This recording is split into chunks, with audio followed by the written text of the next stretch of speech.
नमस्कार। चित्तौड़ दर्शन में आज समाचार में पुनः आप सभी का स्वागत है। नजर डालते हैं आज के समाचारों की ओर। 2 दिवसीय होली का पर्व चित्तौड़गढ़ नगर एवं जिले भर में शांतिपूर्ण तरीके से संपन्न हुआ। होली के दिन चित्तौड़गढ़ एवं पूरे जिले में पुलिसकर्मी ड्यूटी पर रहते हैं। कानून व्यवस्था बनी रहे इस कारण वह होली नहीं खेलते हैं, लेकिन होली के अगले दिन पुलिस कर्मियों द्वारा जमकर होली खेली जाती है।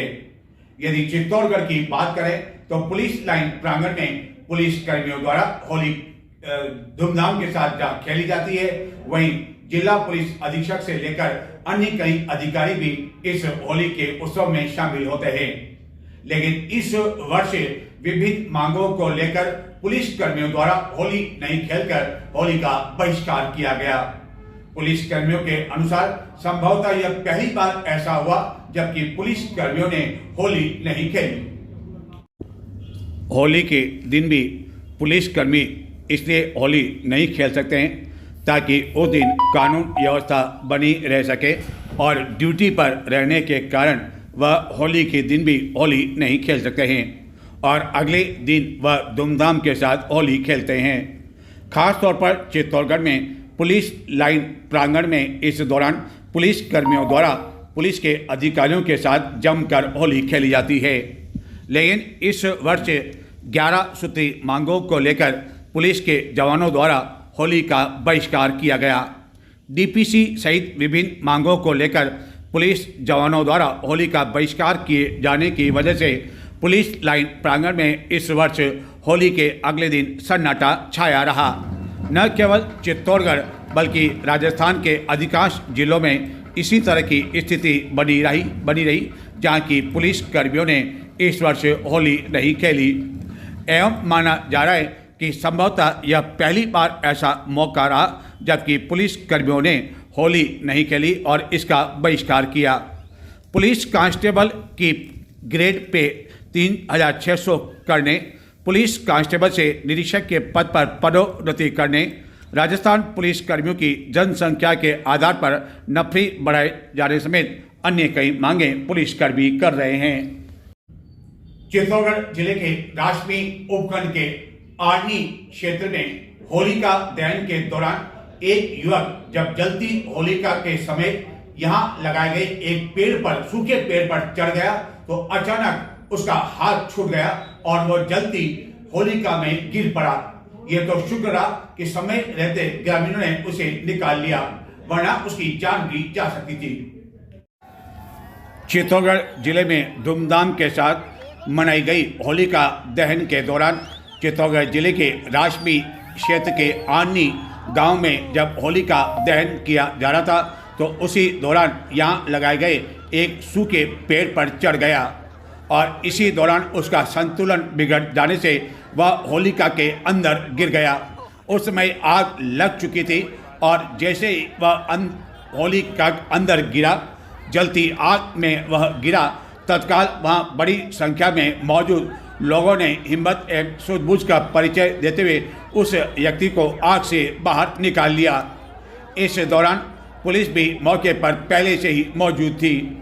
समय रहते इस युवक को आग से बाहर निकाल लिया जिससे उसकी जान बच गई, वरना जिस तरह की आग यहाँ लगी हुई थी वह गंभीर रूप से झुलस भी सकता था एवं कोई भी हादसा हो सकता।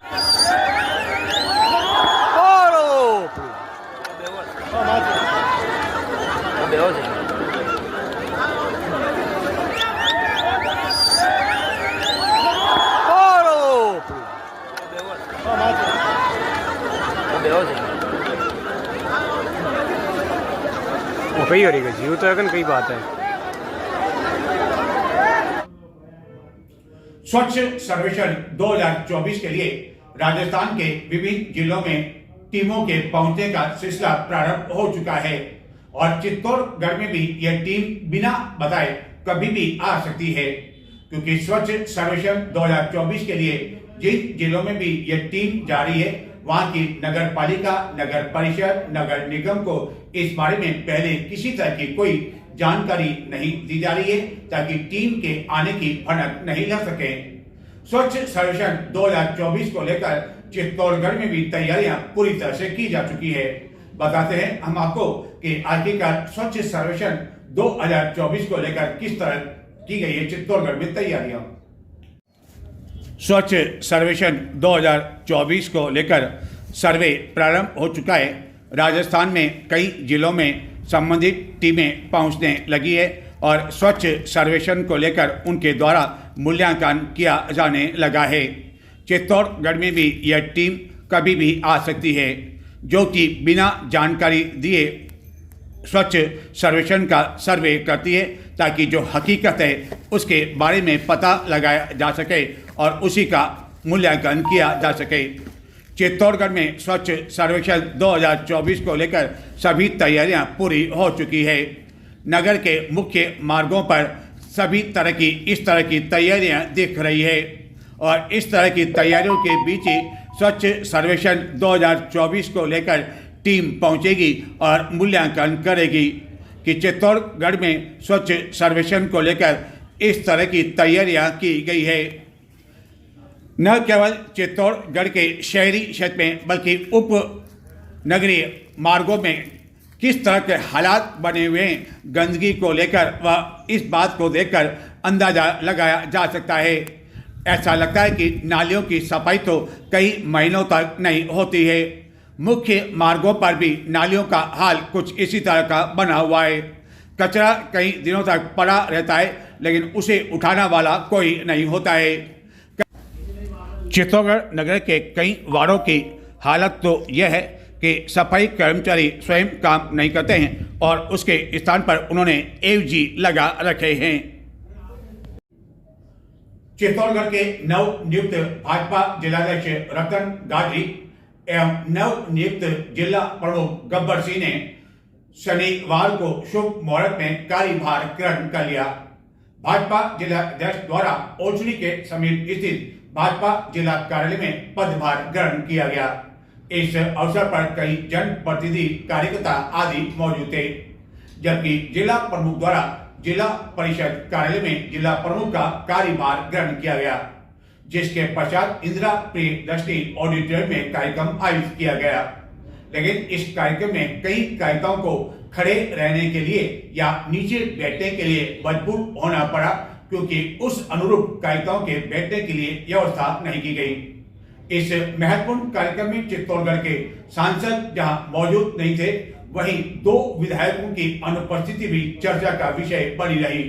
हालांकि कार्यक्रम का संचालन कर रहे संचालक ने इस बारे में इन सभी 3 नेताओं के बारे में अलग अलग कारण बताए, लेकिन इस कार्यक्रम के दौरान भी गुटबाजी आदि को लेकर यंग के जो बाण है, जो तीर हैं, वह भाजपा के नेताओं की ओर से न केवल बीच बीच में छोड़ते गए, बल्कि भाजपा जिलाध्यक्ष ने भी अपने उद्बोधन के दौरान यंग के कई बाण तीर छोड़े, जो कि चर्चा का विषय बना रहा। और यह समझ में नहीं आया कि जो यंग बाण तीर छोड़े जा रहे हैं वह आखिरकार किसके लिए छोड़े जा रहे हैं और किसकी ओर भाजपा जिलाध्यक्ष द्वारा इशारा किया जा रहा है। भाजपा के नव नियुक्त जिलाध्यक्ष रतन गाडरी एवं नव नियुक्त जिला प्रमुख गब्बर आई ने शनिवार को शुभ मुहूर्त में पदभार ग्रहण किया, जिसके पश्चात इंदिरा प्रियदर्शनी ऑडिटोरियम में एक समारोह आयोजित किया गया। इस समारोह के दौरान ऑडिटोरियम पूरी तरह से खचाखच भरा हुआ था। जिले भर से कई पदाधिकारी एवं कार्यकर्ता इस समारोह में भाग लेने के लिए पहुंचे। इनमें कई कार्यकर्ता ऐसे भी थे जो कि भाजपा की बनने वाली नई टीम के पदाधिकारियों की दौड़ में ही शामिल है। इस कारण उनके नंबर कम नहीं हो जाए और उनकी अनुपस्थिति नहीं लग जाए, इस कारण वह विशेष तौर पर इस समारोह में मौजूद थे। एवं ऑडिटोरियम के खचाखच भरे होने की वजह से कई कार्यकर्ताओं को इस समारोह में पूरा समारोह समाप्ति होने तक पैदल खड़े रहने के लिए मजबूर होना पड़ा, जबकि कुछ को नीचे बैठने के लिए मजबूर होना पड़ा, जबकि कुछ गर्मी के कारण नींद की झपकियां भी लेने में लगे रहे। निर्धारित समय से यह समारोह काफ़ी अधिक विलंब से प्रारंभ हो सका। महत्वपूर्ण बात यह है कि इस तरह के महत्वपूर्ण समारोह में भी चित्तौड़गढ़ के सांसद, बेगू के विधायक बड़ी शादी के विधायक मौजूद नहीं थे।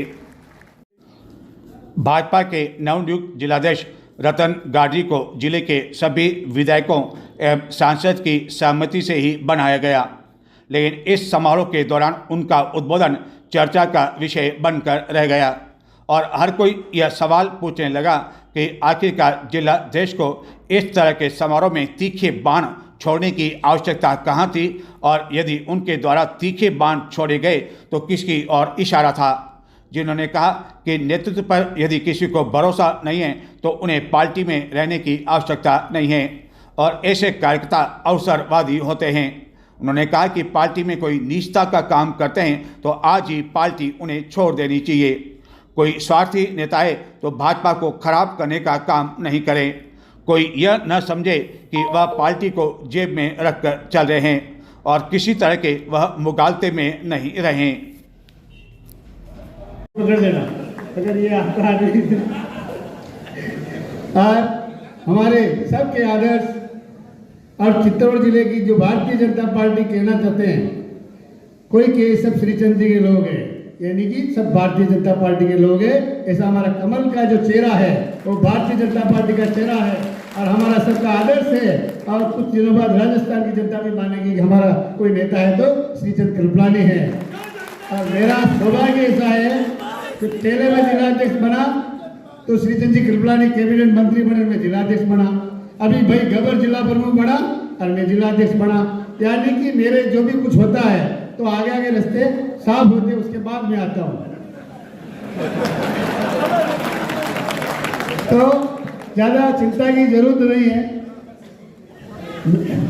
तो हमारे राजस्थान के प्रदेश के अध्यक्ष थे जिन्होंने जिला परिषद में रहते हुए ऐतिहासिक काम किए, ऐसे भैरू सिंह जी चौहान साहब हमारे सबके आदर्श, जिनके साथ में कई बार जयपुर हम साथ साथ जाते हैं। ऐसे हमारे भाषा धनराज जी जो जिला अध्यक्ष की पारी सबसे लंबी भारतीय जनता पार्टी में काम करने का जो अनुभव है शायद इनके बराबर किसी के पास नहीं होगा। ऐसे हमारे धनराज जी साहब और हमारे अभी के जो साथी हमारे महावीर सिंह जी कृष्णावत साहब जो प्रतापगढ़ के जिला अध्यक्ष है, बात है। लेकिन कभी कभी हमारे कई चक्कर पड़ जाता है कि मेरे अलावा भारतीय जनता पार्टी में कोई नहीं है। तो मैं आपसे आज निवेदन करना चाहता हूँ, सभी नेता एक ही बात कहते हैं कि पार्टी को सब मिलकर साथ लेकर चलना चाहिए, लेकिन जब अपना ईगो आ जाए, अपने दायित्व की बात आ जाए, तब अपन कहीं ना कहीं रास्ता चूक जाता है। और वो रास्ता चूक जाते तो भारतीय जनता पार्टी को ठेस पहुंचती है। और भारतीय जनता पार्टी ऐसी पार्टी है जो राष्ट्र के लिए काम करती है। इसका मतलब हम राष्ट्र के खिलाफ काम कर रहे हैं। तो मेरा मानना यही है, रतन गाडरी अकेला कोई भारतीय जनता पार्टी को संगठित नहीं कर सकता है। आप सब लोगों को सहयोग अगर करेंगे, सब लोग भारतीय जनता पार्टी अपने आप में भारतीय जनता पार्टी मानेंगे। भारतीय जनता पार्टी के मन में आप हैं, लेकिन आपके दिल में भारतीय जनता पार्टी होनी चाहिए। जिस पार्टी के हम सदस्य हैं, तो मैंने कहा था कि हम किसी स्वार्थ के खातिर नहीं है। और भारतीय जनता पार्टी के निर्णय अंतिम निर्णय कोई नहीं होता है। आज मैं जिला अध्यक्ष हूँ, कल कोई और होगा, कल हमारा राष्ट्रीय अध्यक्ष कौन होने वाला कोई नहीं बता सकता। आपने देखा होगा कि हमारे मोदी जी जब प्रधानमंत्री बने, जब 4 राष्ट्रीय अध्यक्ष थे, उससे पहले प्रधानमंत्री मोदी जी को बनाए। ऐसा क्या था भारतीय जनता पार्टी में या मोदी जी में कि देश मोदी की जरूरत थी तो उनको दे दिया। तो भारतीय जनता पार्टी का अगर नेतृत्व में किसी को भरोसा नहीं है, तो मैं ये मानता हूं, मैं छोटे मुंह बड़ी बात नहीं करता हूं, तो उनको भारतीय जनता पार्टी में रहने की ज्यादा जरूरत नहीं। अगर नेतृत्व ने जो तय कर दिया, अगर उसको हम मान लेंगे तो सच्चे कार्यकर्ता कहलाओगे, बाकी तो अवसरवादी कहलाओगे। भारतीय जनता पार्टी निर्णय समय समय पर परिवर्तन करती रहती है। अब जब समय आएगा तो सबका आएगा। एक कहावत होता है गांव में, जब गांव में आग लगती तो घर का चूहा भी नहीं बचता। बिना किसी छोटी बड़ी जरूरतों को तो निपटाएंगे, ये मेरा निवेदन के बाद मैं सावधानी की फैसला से निवेदन करूंगा। अब समारोह में चित्तौड़गढ़ के विधायक चंद्रभान सिंह आकिया, कपासन के विधायक अर्जुन लाल जिनगर, पूर्व जिला प्रमुख भैरू सिंह चौहान के साथ ही भाजपा के अन्य कई पदाधिकारी मौजूद थे।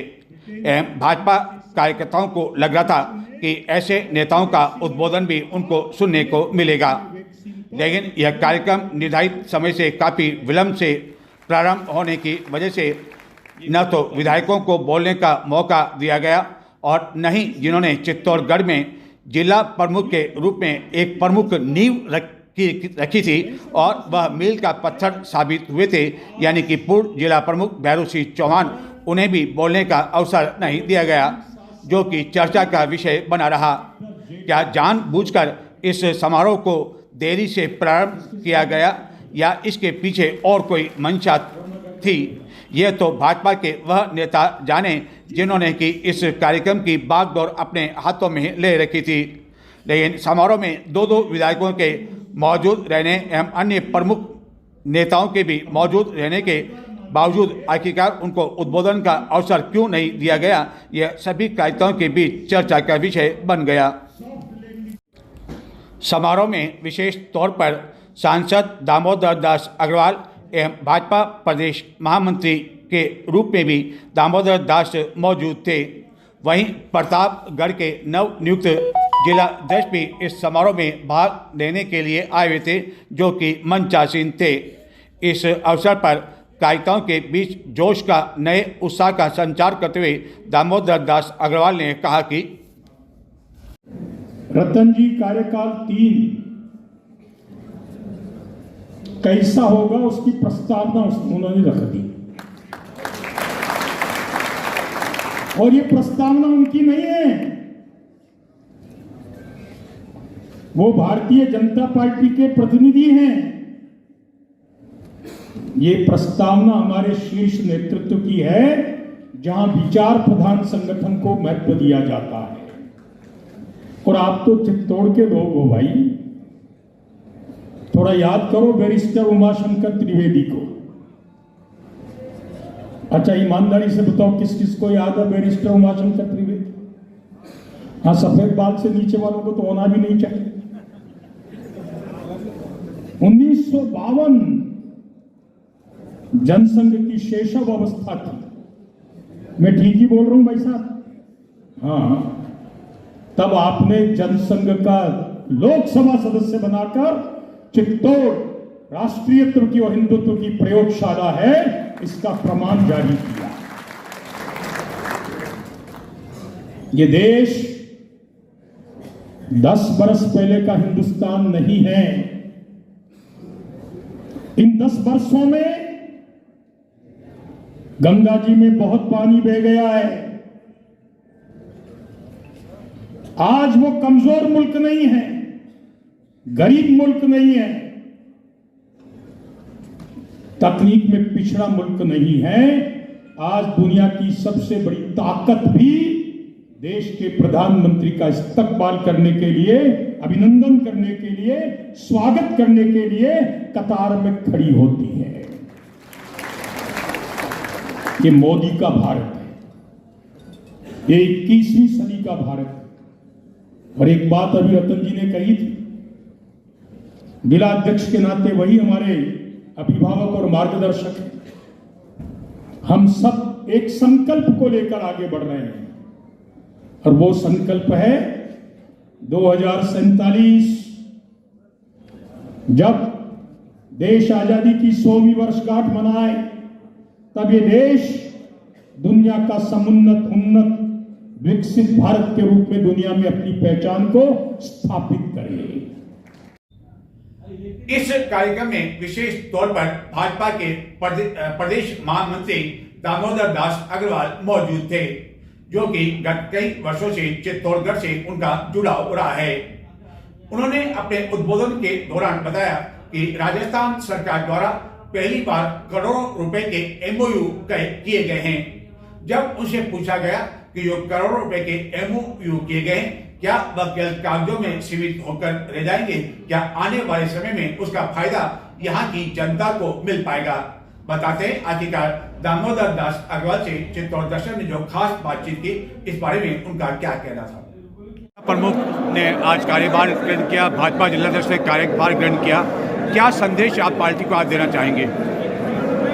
भारतीय जनता पार्टी देश के लिए काम करने वाली, नेशन फर्स्ट मानने वाली एक राजनीतिक विचारधारा का नाम है। आज चित्तौड़ के नवनियुक्त जिलाध्यक्ष रतन गाडरी जी और चित्तौड़ के ही नवनिर्वाचित जिला प्रमुख गब्बर सिंह जी के पदभार ग्रहण का अनूठा कार्यक्रम था। पार्टी के हजारों कार्यकर्ताओं ने आकर उनके प्रति शुभकामनाएं व्यक्त की हैं। मैं भी अपनी ओर से उन्हें बधाई देता हूं और उम्मीद जाहिर करता हूं दोनों का कार्यकाल चित्तौड़ के इतिहास में एक माइलस्टोन के रूप में यशस्वी कार्यकाल हो। निकाय चुनाव और पंचायत चुनाव को लेकर संशय बना हुआ है, तो क्या माना जाए कि इस वर्ष चुनाव हो जाएंगे? कहीं कोई संशय नहीं है। राज्य सरकार का दिमाग, इसका निर्णय स्पष्ट है कि वो कब करवाने हैं। ठीक समय पर उनका निर्वाचन भी होगा और भाजपा अपनी परंपरा के अनुसार चित्तौड़ में परचम भी फहराएगी। लेकिन जो वन नेशन की बात हो रही है, तो क्या राजस्थान देश का ऐसा पहला राज्य बनेगा जहाँ संभावना हो पाएगी?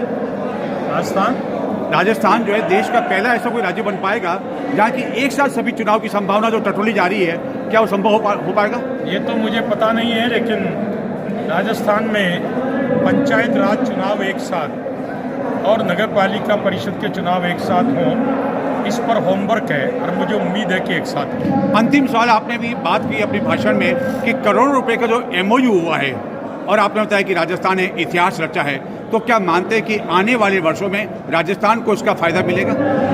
35 लाख करोड़ के MOU, मैं खुद उद्योगपति हूँ, मैं समझ सकता हूँ इसका मतलब क्या होता है। और उसमें 23 से 25 लाख करोड़ के MOU सोलर पावर के, जो बिजली राजस्थान की एक बड़ी समस्या थी।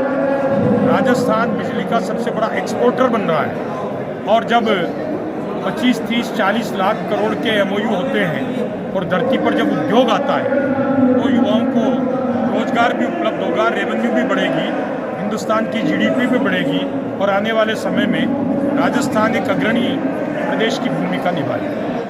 तो ये थे आज के समाचार। अब मुझे आगे दें, आपकी और हमारी मुलाकात होगी अब रविवार रात।